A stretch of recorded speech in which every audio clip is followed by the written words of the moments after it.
El calor me hizo despertar al filo de la medianoche, y el sudor, el cuerpo de aquella mujer hecho de tierra, envuelto en costras de tierra, se desbarataba como si estuviera derritiéndose en un charco de lodo. Yo me sentía nadar entre el sudor que chorreaba de ella, y me faltó el aire que se necesita para respirar. Entonces me levanté. La mujer dormía. De su boca borbotaba un ruido de burbujas muy parecido al del estertor. Salí a la calle para buscar el aire, pero el calor que me perseguía no se despegaba de mí. Y es que no había aire, solo la noche entorpecida y quieta, acalorada por la canícula de agosto. No había aire. Tuve que sorber el mismo aire que salía de mi boca, deteniéndolo con las manos antes de que se fuera. Lo sentía ir y venir, cada vez menos, hasta que se hizo tan delgado que se filtró entre mis dedos para siempre. Digo para siempre. Tengo memoria de haber visto algo así como nubes espumosas haciendo remolinos sobre mi cabeza, y luego enjuagarme con aquella espuma y perderme en su nublazón. Fue lo último que vi. ¿Quieres hacerme creer que te mató el ahogo, Juan Preciado? Yo te encontré en la plaza, muy lejos de la casa de Donis, y junto a mí también estaba él, diciendo que te estabas haciendo el muerto. Entre los dos te arrastramos a la sombra del portal, ya bien tirante, acalambrado como mueren los que mueren muertos de miedo. De no haber habido aire para respirar esa noche de que hablas, nos hubieran faltado las fuerzas para llevarte y contimás para enterrarte. Y ya ves, te enterramos. Tienes razón, Doroteo. Dices que te llamas Doroteo. Da lo mismo, aunque mi nombre sea Dorotea, pero da lo mismo. Es cierto, Dorotea. Me mataron los murmullos. Allá hallarás mi querencia, el lugar que yo quise, donde los sueños me enflaquecieron, mi pueblo, levantado sobre la llanura, lleno de árboles y de hojas, como una alcancía donde hemos guardado nuestros recuerdos. Sentirás que allí uno quisiera vivir para la eternidad. El amanecer, la mañana, el mediodía y la noche, siempre los mismos, pero con la diferencia del aire, allí donde el aire cambia el color de las cosas, donde se ventila la vida como si fuera un murmullo, como si fuera un puro murmullo de la vida. Sí, Dorotea, me mataron los murmullos, aunque ya traía retrasado el miedo, se me había venido juntando hasta que ya no pude soportarlo, y cuando me encontré con los murmullos se me reventaron las cuerdas. Llegué a la plaza, tienes tu razón, me llevó hasta allí el bullicio de la gente y creí que de verdad la había. Yo ya no estaba muy en mis cabales. Recuerdo que me vine apoyando en las paredes como si caminara con las manos, y de las paredes parecían destilar los murmullos como si se filtraran de entre las grietas y las descarapeladuras. Yo los oía. Eran voces de gente, pero no voces claras, sino secretas, como si me murmuraran algo al pasar, o como si zumbaran contra mis oídos. Me aparté de las paredes y seguí por la mitad de la calle, pero las oía igual que si vinieran conmigo, delante o detrás de mí. No sentía calor, como te dije antes. Antes, por el contrario, sentía frío. Desde que salí de la casa de aquella mujer que me prestó su cama, y que, como te decía, la vi deshacerse en el agua de su sudor, desde entonces me entró frío.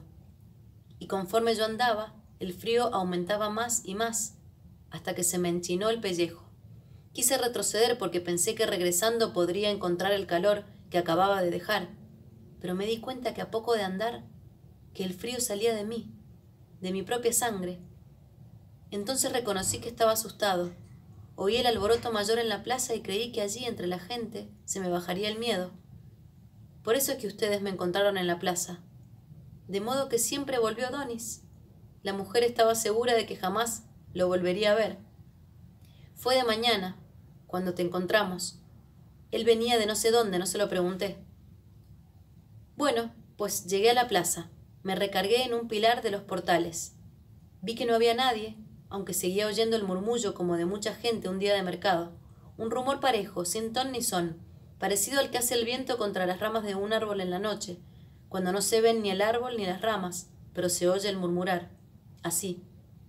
Ya no di un paso más. Comencé a sentir que se me acercaba y daba vueltas a mi alrededor aquel bisbiseo apretado como un enjambre, hasta que alcancé a distinguir unas palabras vacías de ruido. Ruega a Dios por nosotros. Eso oí que me decían. Entonces se me heló el alma. Por eso es que ustedes me encontraron muerto. Mejor no hubiera salido de tu tierra. ¿Qué viniste a hacer aquí? Ya te lo dije en un principio. Vine a buscar a Pedro Páramo, que según parece fue mi padre. me trajo la ilusión. ¿La ilusión? Eso cuesta caro. A mí me costó vivir más de lo debido. Pagué con eso la deuda de encontrar a mi hijo, que no fue, por así decirlo, una ilusión más, porque nunca tuve ningún hijo. Ahora que estoy muerta me he dado tiempo para pensar y enterarme de todo. Ni siquiera el nido para guardarlo me dio Dios. Solo esa larga vida arrastrada que tuve, llevando de aquí para allá mis ojos tristes que siempre miraron de reojo, como buscando detrás de la gente, sospechando que alguien me hubiera escondido a mi niño.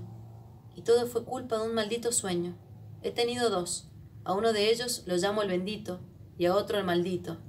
El primero fue el que me hizo soñar que había tenido un hijo.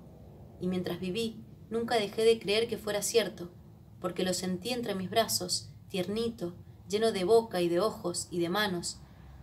Durante mucho tiempo conservé en mis dedos la impresión de sus ojos dormidos y el palpitar de su corazón. ¿Cómo no iba a pensar que aquello fuera verdad? Lo llevaba conmigo a donde quiera que iba, envuelto en mi rebozo, y de pronto lo perdí. En el cielo me dijeron que se habían equivocado conmigo, que me habían dado un corazón de madre, pero un seno de una cualquiera. Ese fue el otro sueño que tuve. Llegué al cielo y me asomé a ver si entre los ángeles reconocía la cara de mi hijo. Y nada. Todas las caras eran iguales, hechas con el mismo molde. Entonces pregunté. Uno de aquellos santos se me acercó y sin decirme nada, hundió una de sus manos en mi estómago como si lo hubiera hundido en un montón de cera. Al sacarla me enseñó algo así como una cáscara de nuez. Esto prueba lo que te demuestra. Tú sabes cómo hablan raro allá arriba, pero se les entiende. Les quise decir que aquello era solo mi estómago engarruñado por las hambres y por el poco comer, pero otro de aquellos santos me empujó por los hombros y me enseñó la puerta de salida. Ve a descansar un poco más a la tierra, hija, y procura ser buena para que tu purgatorio sea menos largo. Ese fue el sueño maldito que tuve, y del cual saqué la aclaración de que nunca había tenido ningún hijo. Lo supe ya muy tarde, cuando el cuerpo se me había enchaparrado, cuando el espinazo se me saltó por encima de la cabeza, cuando ya no podía caminar. Y de remate, el pueblo se fue quedando solo. Todos largaron camino para otros rumbos, y con ello se fue también la caridad de la que yo vivía. Me senté a esperar la muerte. Después que te encontramos a ti, se resolvieron mis huesos a quedarse tiesos. Nadie me hará caso, pensé. Soy algo que no le estorba a nadie. Ya ves, ni siquiera le robé el espacio a la tierra. Me enterraron en tu misma sepultura y cupe muy bien en el hueco de tus brazos. Aquí en ese rincón donde me tienes ahora. Solo se me ocurre que debería ser yo la que te tuviera abrazado a ti. ¿Oyes? Allá afuera está lloviendo. ¿No sientes el golpearte la lluvia? Siento como si alguien caminara sobre nosotros. Ya déjate de miedos. Nadie te puede dar ya miedo. Haz por pensar en cosas agradables, porque vamos a estar mucho tiempo encerrados.